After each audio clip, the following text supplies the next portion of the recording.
एक गांव में एक गरीब किसान रहता था। वह बहुत ही ईमानदार और मेहनती आदमी था। वह अपने छोटे से खेत में काम करता और बहुत ही खुश रहता था। पूरे गांव में किसान की ईमानदारी के बहुत ही चर्चा थे। उसका एक दोस्त था जो उस गांव के राजा के यहाँ सिपाही का काम करता था।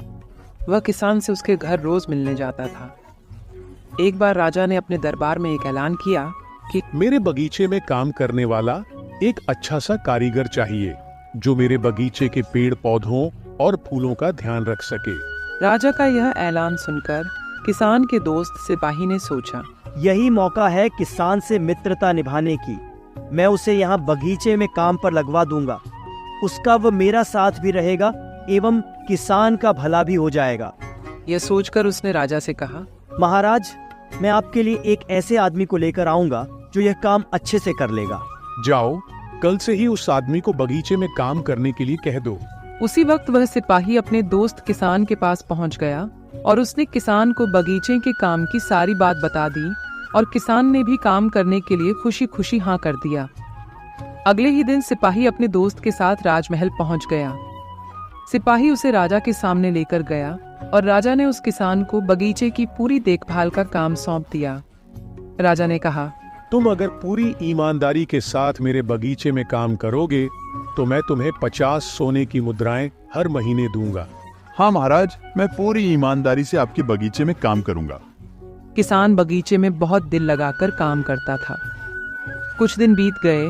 किसान ने बगीचे को बहुत सुंदर व हरा भरा बना दिया।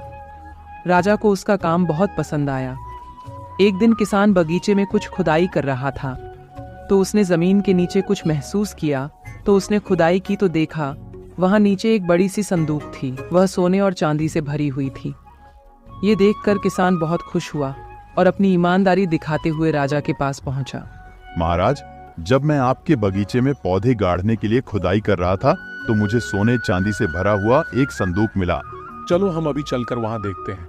राजा किसान की ईमानदारी देखकर बहुत खुश हुआ और उसके साथ वहां गया जहां किसान ने खजाना निकाला था। राजा ने देखा तो कहा, यह खजाना तो हमारे पुरखों का है। हम कई वर्षों से इसे खोज रहे थे।